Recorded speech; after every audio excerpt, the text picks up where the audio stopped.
Welcome back to the Steve Malzberg Show. I'm Bill Tucker filling in for Steve, who returns next week. There is hope.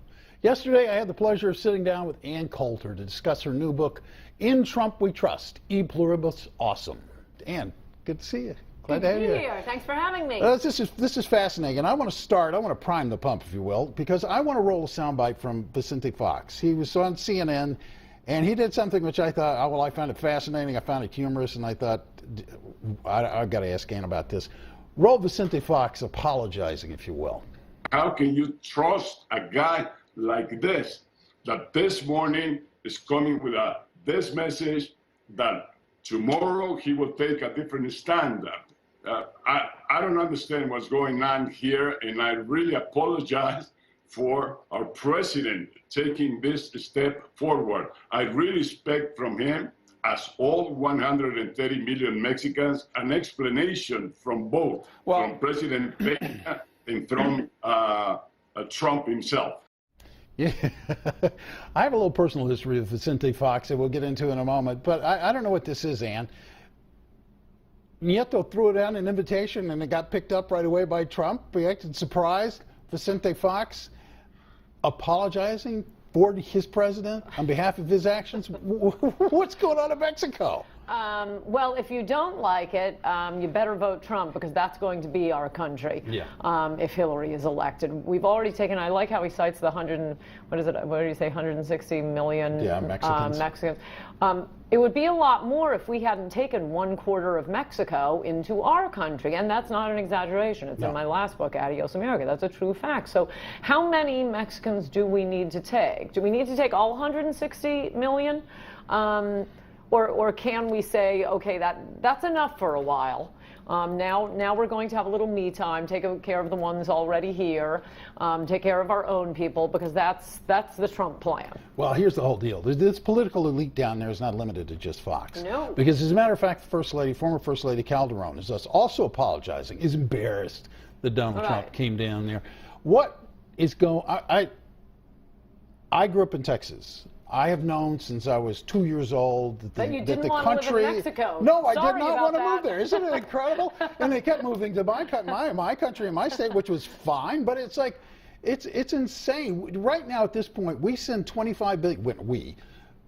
Mexicans living in the United States. Legals and illegals. Send $25 billion. It's 2%. It's 2% of their economy. No, I know. You think they'd be kissing our royal little happy behinds. No, they're not, are they? No, America is the doormat of the world. I mean, that was a lot of the impetus for Trump running. He's had different, he's learning to be a politician in many ways, but what his theme, the direction he is going to take the country in, and a lot of specifics on policy, that has been clear from the beginning. And despite ferocious attacks from the media, he hasn't changed them.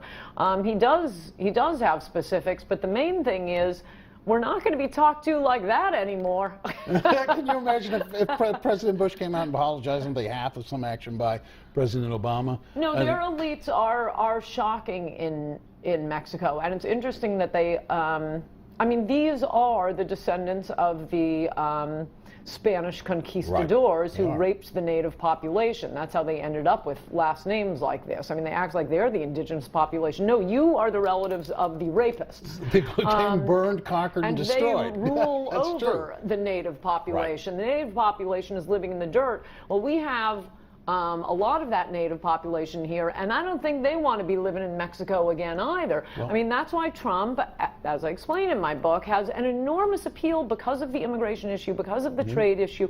He doesn't go out and speak to Hispanics as Hispanics or Hmong as Hmong. He speaks to all Americans. These people came here. They like America. He speaks to everyone as Americans, as the American working class, the American middle class, that no politician has spoken to for 20 years saying, I'm going to bring the jobs back. They do. As a matter of fact, they do. Which feeds into my next question that had to do with his recent appeal to black and the black voting population. That. You love that or what? Oh my gosh, and that speech he gave in Milwaukee, I would recommend you go look it up online, or Newsmax. You have a long holiday weekend. You should just be running those speeches Trump has been giving over the last week. Actually, since the convention and including the convention speech. They are magnificent. And the Milwaukee speech, the first time he did it, I sat back and thought, I've been waiting my whole life for a Republican to give this speech. Then the media doesn't show it. to indicate how great it was, the only thing MSNBC could say about it was, he said he was in Milwaukee, but actually he was in St. Cloud. Oh, okay, that's your attack? Okay. That's how good it is.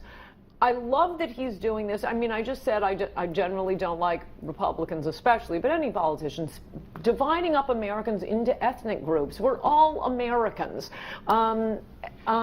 And I like that Trump doesn't do that by and large, but I do make an exception for African Americans.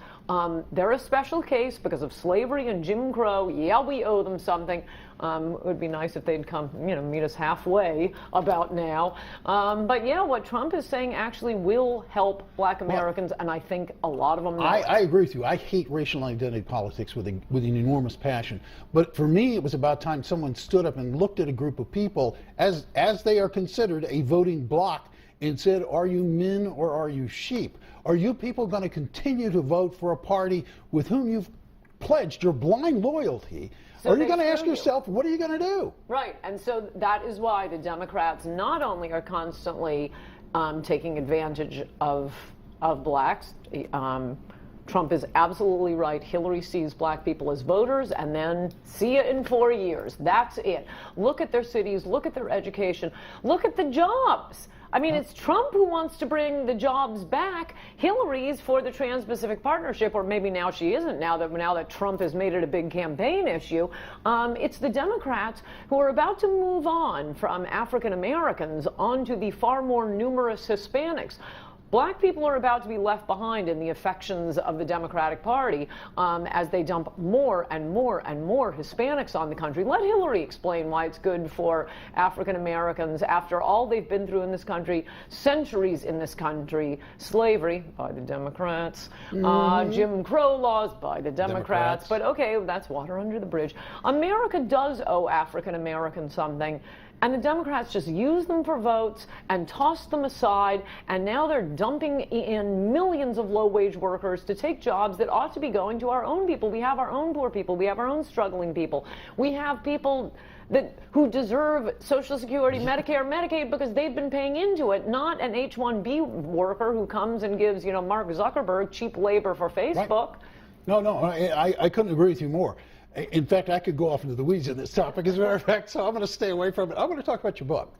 Well, a lot of this is from my book. There we go. We're getting a preview of Anne's book. So if you like what you're hearing now, please go ahead and pick the book up and read it. What is the point of Pluribus Awesome? The point is anyone who supported Trump, as I did, basically from the moment of that Mexican rapist speech, was immediately banned from television. And it's kind of been, I was just thinking of this today, it's kind of been driving me crazy watching these people sit around, the meet the press table as Trump sails to the nomination saying, well, we all got this wrong. No, we didn't. You wouldn't put us on TV. Right. And by the way, we're seeing a lot of that still today. All the people, the price of the book is totally worth it just for the appendix. I have Genius's appendix, and all I do is quote 6 months of, the best and the brightest, morons, and their quotes, arrogantly sneering at the idea that Trump would get the nomination. He's not going to make it through Iowa. He won't make it through New Hampshire. And it goes on for like 30 pages. I did it in one day on Nexus. If I'd had spent a little time, it could have been the entire book. But part of the reason I wrote it was because I've understood the Trump phenomenon from the beginning. You haven't heard what I had to say on television, so I can put it in a book. And so it's addressed to the never-Trumpers, maybe Republicans who are still having some qualms. It's addressed to the media who do not see what has hit them. It's addressed to the Republican establishment that is gone now, ha ha ha. But the people who need to read it aren't going to read it. So Trump supporters should read it so you can argue with your friends. Yeah, and one last thing before you go, because we're right out of time. You got 40 seconds. I want you to set straight, for the record, what Trump actually said. He did not, in fact, call Mexicans rapists, murderers, and thieves. It just gets summarized. It gets summarized. I'm kind of joking when I call it the Mexican rapist speech. No, I'm not talking about you. What he said was, and it's absolutely 100% true. Yes. Mexico is not sending its, neuroscientists, its neurosurgeons and engineers. No, they absolutely are dumping off their criminals, their drug cartels on us. I mean, the entire heroin problem in America, and it's a big problem right now. That wouldn't exist if we had a wall on our border. A wall solves a lot of problems. It solves unemployment. It solves black youth unemployment. It solves the problems of the inner cities. Think of all the workers who are going to be needed just to build the wall. Forget about all the other infrastructure projects. And it definitely solves the heroin problem. No one was asking for Mexican black tar heroin. We didn't put in an order for that. That was the Mexican cartels who, because of anchor babies, something else that only Trump would ever have brought up, because of anchor babies, now the Mexican drug cartels have all areas, all parts of the drug distribution ring on both sides of the border. Thank you, Ann. It's crazy. Only Trump will deal with it. In Trump we trust. Absolutely. E pluribus like awesome. Okay. Thanks, Ann. Thank you.